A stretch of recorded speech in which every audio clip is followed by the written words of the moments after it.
అయితే ముచ్చట ఏంటంటే నిన్న సాయంత్రం నామినేషన్లు పర్వం అయిపోయింది. సో దాంట్లో అందరూ నామినేషన్లు పడ్డాయి. ఇప్పుడు బీఫామ్లు ఖరారు చేసేదే ఉన్నట్టుంది. బీఫామ్లు ఖరారు చేసినట్టుంది ఆల్మోస్ట్. ఎవరికి ఇస్తారు ఏంది ఏం కథ అన్నది. ఈ బీఫామ్ల విషయంలో ఒక ఆసక్తికరమైన సంఘటనలు జరిగినాయి. ఒకసారి ఫస్ట్ వార్తగిన రాసి చూడండి. సో ముగిసిన నామినేషన్ల పర్వం, ఎలక్షన్ నామినేషన్స్ మున్సిపల్ సంబంధించినవి. సో ఒకే రోజు దాదాపుగా 7,403 నామినేషన్లు వచ్చినాయి, దరఖాస్తులు. నామినేషన్ల ప్రక్రియ పూర్తయింది.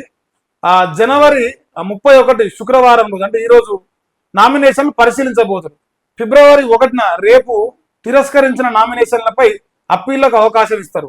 ఫిబ్రవరి 3న నామినేషన్ ఉపసంహరణకు గడువు మరియు తుది అభ్యర్థుల జాబితా ప్రకటించబోతున్నారు. ఫిబ్రవరి 11న పోలింగ్ నిర్వహణ కూడా జరగబోతుంది. ఫిబ్రవరి 13న ఓట్ల లెక్కింపు మరియు ఫలితాల వెల్లడి కూడా రాబోతుంది. మొత్తానికి ఒకే ఒక్క రోజు 7,403 నామినేషన్లు వచ్చినాయి, దరఖాస్తులు.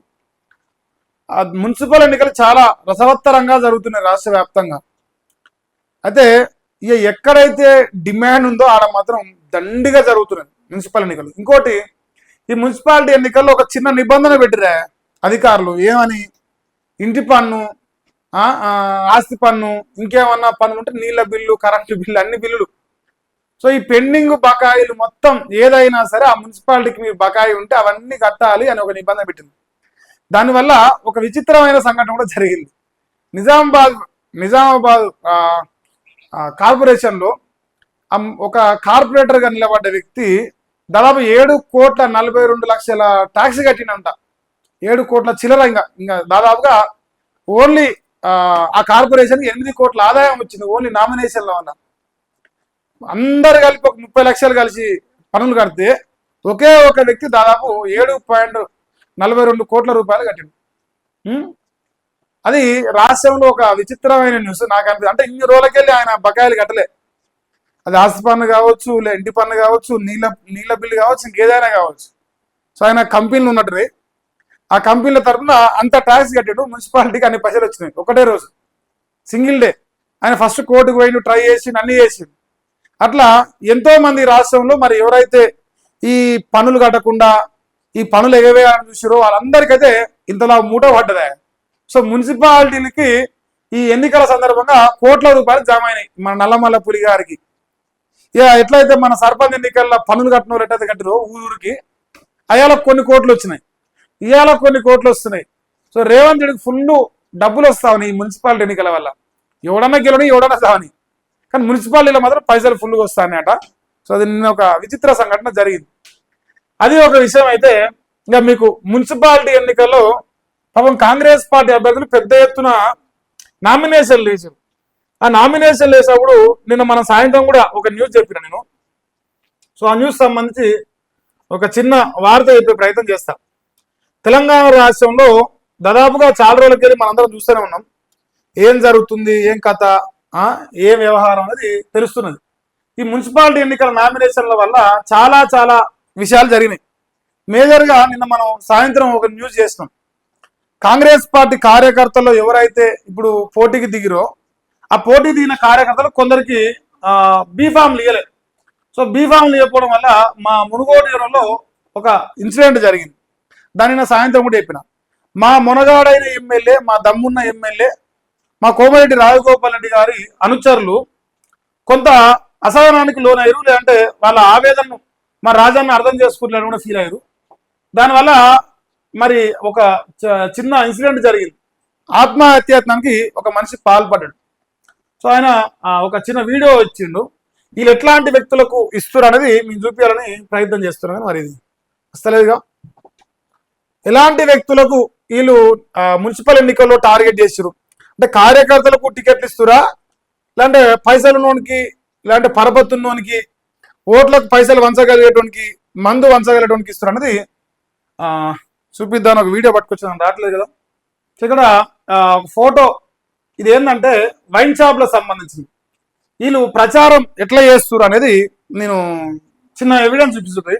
ఇది మనం చూపించిన ఫోటో 27వ తారీఖు సంబంధించిన ఫోటో. ఇది నిన్నటి సంబంధించిన ఫోటో.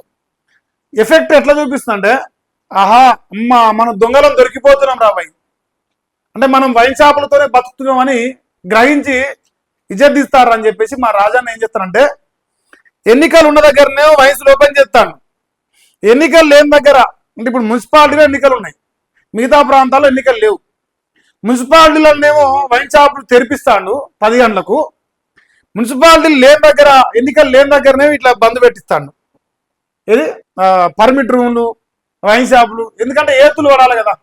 ఇప్పుడు మనం కొట్టినాం కౌంటర్, దానికి ప్రజలలో వ్యతిరేకత వస్తుంది. అరే మున్సిపాలిటీ ఎన్నికలు రాగానే వైన్ షాపులు తెరిచిరని నేను అన్నా, ఉని ఆమె ఇది ఇజ్జతికే ఉన్నట్టుందని చెప్పేసి మంది ఇళ్ళకు పోయి మన ఏతులు పడద్దు. ఎన్నికలు ఎక్కడ జరుగుతున్నాయో అక్కడ బంద్ చేయాలి వైన్ షాపులు. మీరు మునగాళ్ళు అయితే, మీరు ఒకవేళ దమ్మున్న మునగాళ్ళు అయితే మీరు వైన్ షాపులు బంద్ చేయాల్సింది ఎన్నికలు ఉన్న దగ్గర, ఎన్నికలు లేని దగ్గర బంద్ చేస్తే ఏమొస్తుంది? మళ్ళీ అది కూడా సాయంత్రం 5 గంటలకు. ఎంత మా రాజన్న ఆడుతున్న డ్రామాలు అనమాట. సో ఆ డ్రామాలు మీ ముందర పెట్టే ప్రయత్నం చేస్తున్నాం. అంటే మున్సిపాలిటీ ఎన్నికల్లో నిన్న మొన్నటి దాకా తాగుబోతులు అవుతారు, విధవరాలు అవుతారు, 1 గంటకే వాళ్ళని ఏతుల పడ్డ మునగాళ్ళందరూ ఇప్పుడు ఓట్ల కోసం 10 గంటలకే మబ్బుల్నే లేచి కూర్చుంటారు. లేదు తీయాల వైన్ షాపులు తాపాలే జనాలకు, అవసరమైతే రాత్రిలే స్టాక్ తెచ్చిపెట్టుకుంటారు. సొంత బ్రహ్మాండంగా మన రాజ్యం నడుస్తుంది.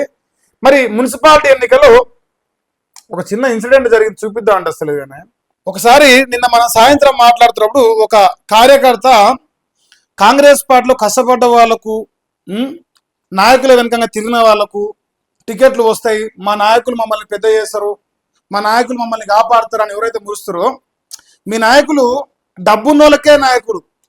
మీ నాయకులు వెనకంగా జెండాలు మోస్తానికి, జేజేలు కొడటానికి మీరు కావాలి. అదే ఒక ఎన్నికల్లో పోటీ చేస్తానికి లీడర్లను తయారు చేసేందుకు మాత్రం వాళ్ళకు మీరు అక్కర్లేదు, వాళ్ళకు డబ్బున్నోళ్ళు కావాలి.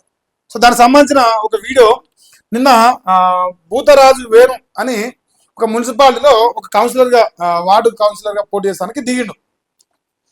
మా రాజన్న అనుచరులను తెచ్చి మరి ఆయనకు బీఫామ్ రాకుండా చేస్తే కొందరు మునగాళ్ళ గురించి పాపం ఆయన ఆత్మహత్య చేసుకున్నాడు. ఆత్మహత్య చేసుకోవడంతో సో నిన్న కొంచెం ప్రాణాపాయం స్థితిలో బయటపడ్డాడు. సో ప్రస్తుతానికైతే కొంచెం నిలకడైన ఆరోగ్యం ఉన్నట్టుగా అనిపిస్తుంది. ఒకసారి వినే ప్రయత్నం చేయాలి, ఏం మాట్లాడినది.